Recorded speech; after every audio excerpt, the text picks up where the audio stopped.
私の名前はあゆみ。既婚で受験生の子供がいる。兄と妹もおり、どちらも結婚して、それぞれの家庭を築いている。私の父はすでに他界しており、もともと実家には母が一人で暮らしていた。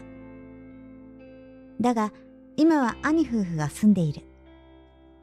そうなるきっかけは、兄の会社の社宅が古くて取り壊される時期に来たことだった。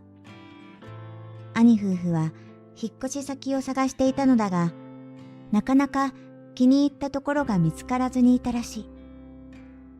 そんな折、ちょうど母が実家を開けなければならなくなった。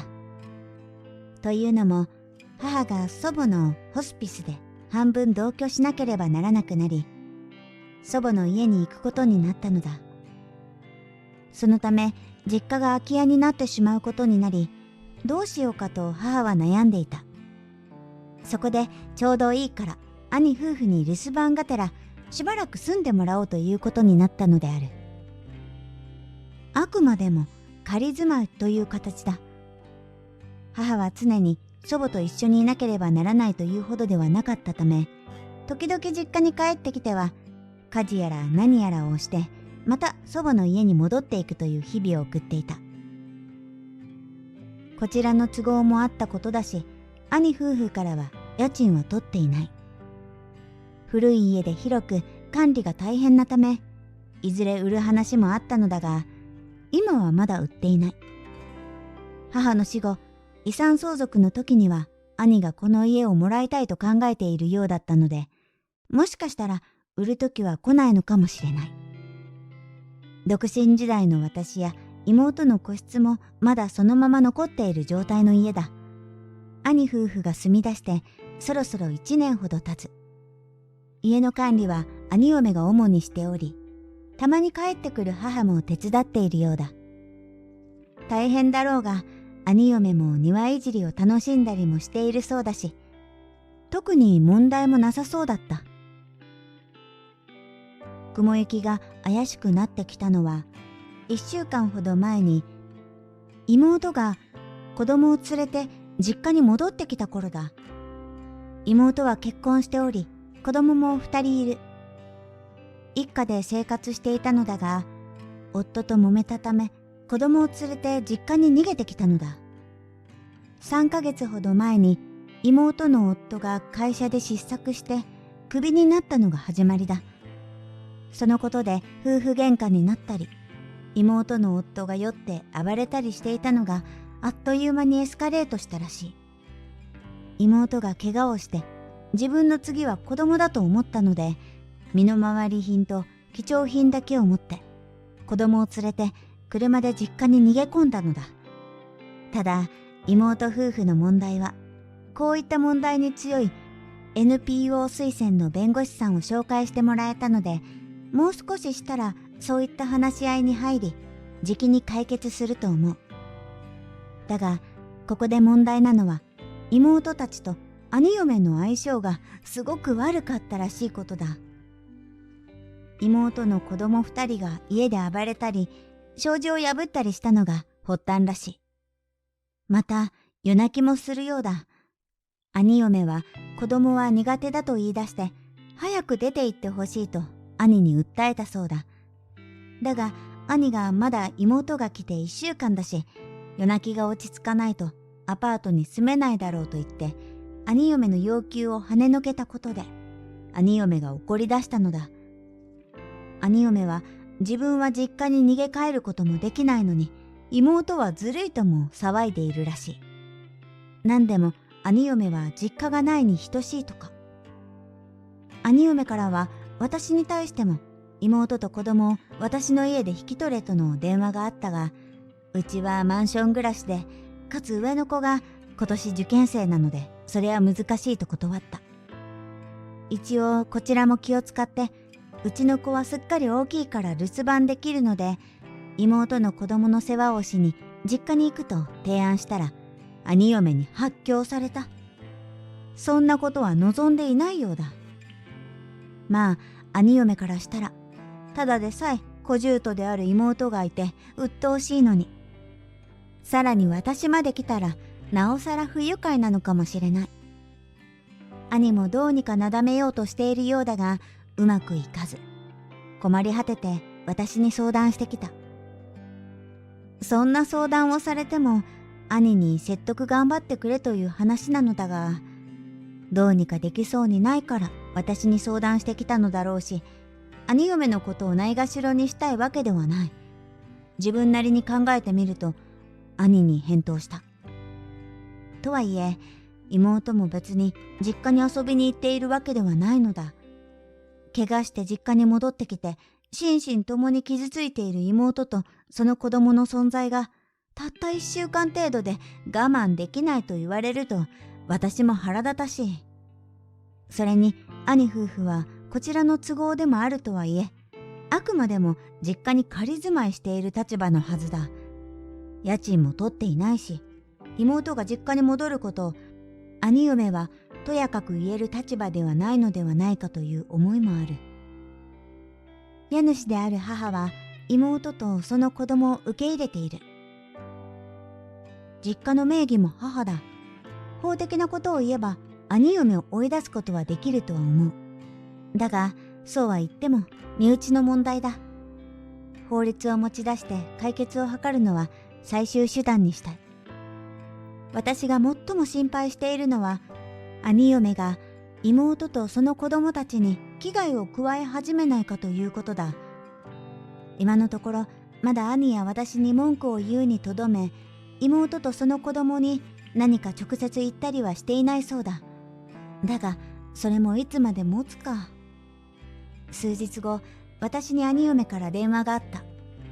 私がこの間彼女の要求を断ったことで兄嫁に何かのスイッチが入ってしまったようで、自分一人仲間外れにされていると泣かれてしまった。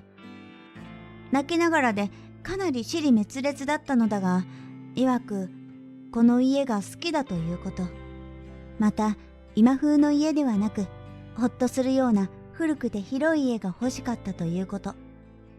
自分には家がなく、ここが初めての自分の家だったということ。みんなして自分を追い出そうとするのはなぜなのか。私の母はほとんど留守にしているし、私の妹も先週来たばかりなのに、なぜ毎日暮らして家の管理をし、庭の世話もしている自分がよそ者扱いなのか、といったことを考えているらしい。兄嫁は自分で言いながら、自分の言葉に自分で興奮している感じで怖かった。そして私に兄嫁の味方になり、兄嫁の願いに協力してくれと要求してきた。味方とか敵とかじゃなくて、もしどちらかの味方になるとすれば、申し訳ないですけど、私は私の妹と子供の味方ですから、と答えると、あゆみさんも私の敵なのね。よってたかってみんな私を悪者にして、旦那の家がこんな少年の腐った人たちばっかりだったなんて。いい大人がグルになって恥ずかしくないの？信じられない。どうかしてる。兄嫁はそう一方的にわめき散らして、電話は乱暴に切られた。私も思わず受話器を叩きつけていた。私は兄にこのことを報告すると、兄嫁は今部屋に閉じこもって大泣きしている状態だそうだ。私はこの一件ではさすがに妹の味方だが、別に兄嫁のことが嫌いなわけではなかったし、好き好んで追い出したいわけでもない。この件で嫌いになりそうだが、そりゃあ理想はお互い譲り合ってうまいこと共存できることだが、この様子だと無理だろうなと私はなんとなく理解した。どのみちこのまま生還とはいかないだろう。私は兄と母と話し合うことにした。母が祖母から離れられるタイミングに合わせて、私と兄と母は私の家に集まった。まずは母に情報共有する意味も込めて、兄嫁からの電話の内容を伝える。すると兄も兄嫁の家での様子について語り始めた。かな子は母さんが時々帰ってくるのも気に入らないらしい。かな子とは兄嫁の名前だ。母は祖母から離れられるタイミングで実家に戻り、家事など家のことをしたりするのだが、予告なしに帰ってくることも、いつまでいるつもりなのかわからないことも、兄嫁は不満に思っていたらしい。かな子さん、そんな風に思っていたのね。全然気づかなかったわ。兄嫁もこうなるまでは不満を表に出すことはしなかった。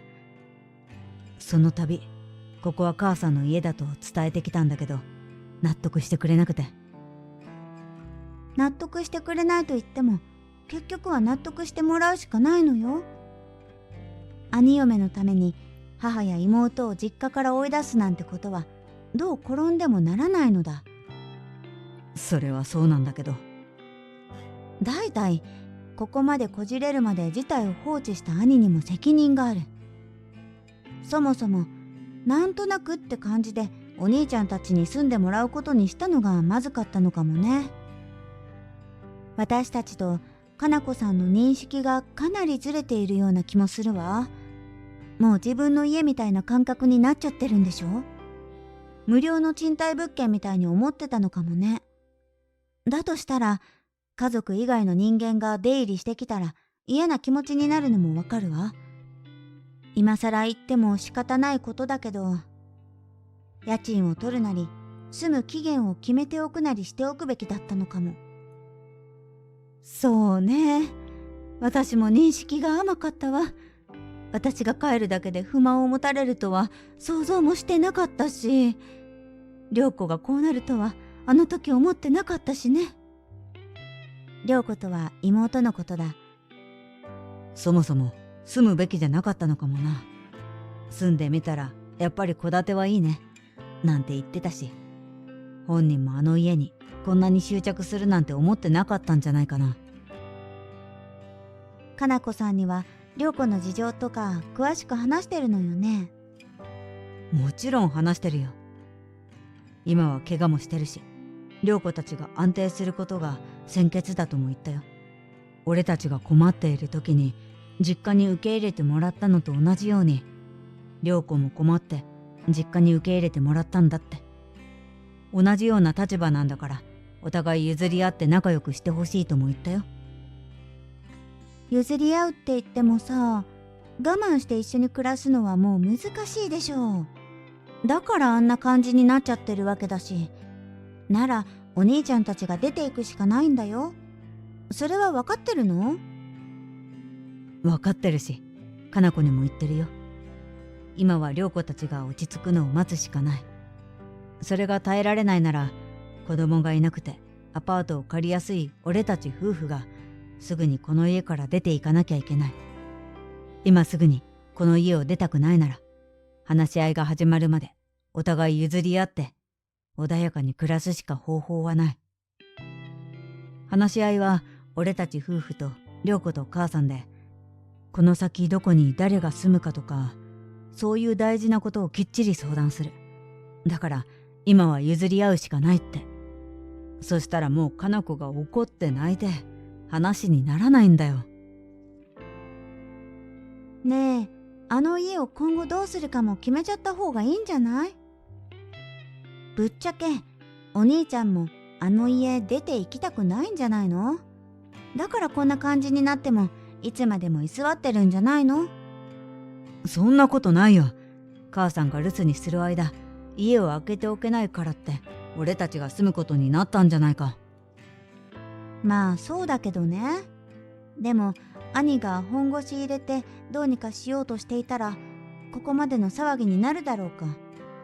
いずれこの家は自分たち夫婦のものになるとか、兄嫁に吹き込んでいたんじゃないかと思ってしまうのは邪推だろうか。こら、やめなさい。あんたたちまで揉めてどうするの。でもあゆみの言う通りかもしれないね。あの家が誰のものなのかはっきりしておくべきだったわ。あくまで私の家であんたたちの実家だっていうことなら、そもそもケンジとかな子さん夫婦を住ませるのはおかしいもんね。そんなことしたらかなこさんが勘違いしちゃうのもおかしくないのかもしれないね。ケンジとは兄のことだ。確かに結局ここは誰の家なんだよって話かもしれない。今後は涼子にあそこに住んでもらって、ケンジとかなこさんには出て行ってもらうことにしようかね。もちろん新しい家が見つかるまではいていいし、その間は私もできるだけあの家に帰るようにするよ。かなこさんは気に入らないだろうけど、家に涼子たちとかなこさんしかいないっていう状況の方がまずい気もするしね。兄にも仕事があるし、常に兄嫁の様子を見ておくわけにもいかない。わかった。できるだけ早く家探すよ。そうしてこの日は別れた。だが数日後の夜中、兄から再び連絡が来ることになる。何でも兄嫁と妹が大喧嘩しているとのことだった。兄ではもはや手に負えないからといって私に助けを求めてきたのだ。手に負えないと言われてもと思いつつ、私は実家へ向かった。母は祖母のところに行っている日で、実家にはいないらしい。私が着くと二人は未だに怒鳴り合っていた。兄は間に入っておろおろしていた。つかみ合いになってもおかしくないほどの剣幕だったが、兄が間にいるためか、そこまでの事態には至っていない。兄がいるのに情けないと言うべきか、最悪の事態を阻止したことをお手柄と思うべきか、よくわからない。やめなさい！とりあえず私は一喝した。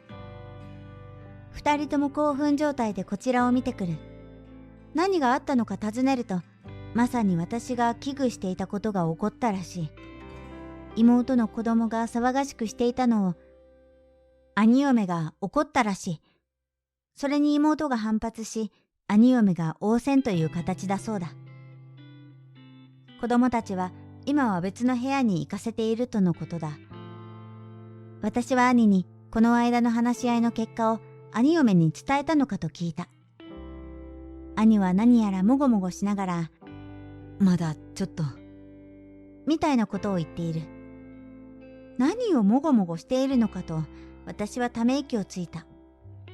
私が話をするしかないのか。ちょっと、何？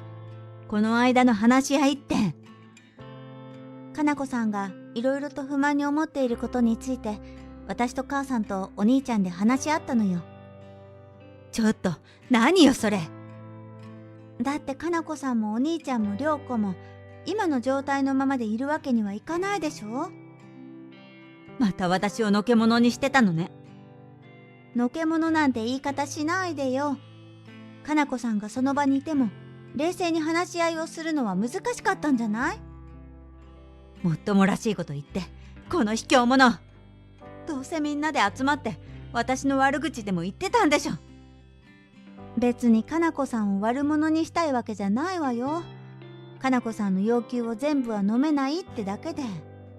結論だけ言うと、お兄ちゃんにはできるだけ早く家を探してもらって、見つかり次第そっちに引っ越してもらうことになったわ。この家は涼子が当分管理することになったから。やっぱり私を追い出そうって話じゃない。裏でこそこそと陰湿な人たちね。お兄ちゃんから伝えてもらおうと思ってたのよ。私たちから言われるよりかなこさんも受け入れやすいかと思って。まあお兄ちゃんはなぜかかなこさんに言ってなかったみたいだけど。兄をじろっと睨むと、兄は気まずそうに目をそらした。私はイライラした。かなこさん、私たちがあなたの敵だって言うなら、あなたの言動が敵を作っているんだと気づいた方がいいわ。私は別にかなこさんを追い出したいわけじゃない。でもかなこさんが涼子を追い出そうとするなら、あなたを追い出すしかなくなるのよ。あなたにあった選択肢は2つ。この家で涼子とうまいことやっていくか、この家を出るか。でももう涼子とうまくやっていくのは無理でしょ。だから出て行ってもらうしかないの。これはもう決まったことだから文句言わないでね。何よ、涼子って。その子には自分の家があるでしょ。旦那に殴られたか知らないけど、そんな男と結婚したのは自分でしょうが。我慢しなさいよ。それなのに私の家に入り込んできて目障りなのよ。子供も家をめちゃくちゃにするし、うるさいし。夫婦の問題に私を巻き込まないでよ。私は努めて冷静に話そうとしてきたが、いい加減ムカついた。それはこっちのセリフよ。こんなことでいちいち大騒ぎしないで、夫婦で話し合って解決しなさいよ。何度もくだらない電話かけてきて、今日もこんな時間に呼び出されて、その上罵声も浴びせられて、いい加減うんざりしてるのよ。お兄ちゃんもお兄ちゃんよ。自分の奥さんが怒ってるからって、いちいち私に相談なんかしてくるんじゃないわよ。情けない。ちゃんとかなこさんと向き合ってきたんでしょうね。ずっと気になってたけど、お兄ちゃんはただただかなこさんを腫れ物に触るように扱ってるだけじゃない。お兄ちゃんがそんなだから、かなこさんもこんな被害妄想をこじらせた感じになっちゃってるんじゃないの？あんたたち、こう言っちゃ悪いけど、まともな夫婦には見えないわよ。まるで子供同士のカップルでも見ているかのようだわ。好きだからって一緒にいるけど、自分のことしか考えてない女と、相手のめんどくさいところからは目をそらそうとする事なかれ主義の男。信頼し合っているようにも見えないし、問題を一緒に乗り越えようとする姿勢も全然感じないわ。こんなのちょっと今の生活しんどいから引っ越しできないかしら。そうだね、みんなと相談して考えてみるよってやりとりだけで終わる話だからね。そりゃ半分こっちの都合でここに住んでもらっているわけだけど、もしここを出たいって言ってたら別に無理強いされないだろうなってことくらい想像できるでしょう。ここで妹を追い出してやろうって考えたりとか、こんな大騒ぎになるまで奥さんの不満に気づかず何もしなかったとか、そんなあんたたちがおかしいんだからね。私がぶちまけるとかなこさんはしくしく泣き出した。兄は神妙そうな顔をしてやり過ごそうとしている。私決めたわ。2週間あげるから、それまでに絶対にここから引っ越して。どうせお兄ちゃんまだ家探してないんでしょ。期間区切らなきゃどうせこのままだらだら時間だけが過ぎていっちゃうでしょ。あとかなこさんは一度診療科に行きなさい。ちょっと言動が異常よ。これはあなたのためを思って言ってるんだからね。また変な被害妄想を爆発させるんじゃないわよ。返事は？結局この日は私が妹とその子供を連れて帰ることにした。これまで妹を実家から連れ出さなかった理由の一つに、ごねれば自分の言う通りになると兄嫁に思わせないようにというものがあったが、さすがにこうなってくると難しいだろう。明日には母が祖母の家から戻ってくるらしいので、その時妹たちも実家に戻すことにした。2週間後、兄夫婦は家を借り、そこへ引っ越していった。これで一段落といったところか。だが結局後味の悪い結果になってしまった。兄が離婚でもしない限り長い付き合いになるだろうから、できれば平和的な解決をしたかったのだが、病院に通うことで兄嫁が落ち着き、向こうから関係改善を図ってきてくれればいいが、期待はするまい。まあ愛もしない人をコントロールすることなどできはしないし、兄に夫として頑張ってもらうしかないかと、私はため息をこぼした。最後までご視聴いただきありがとうございます。では次回の動画でまたお会いしましょう。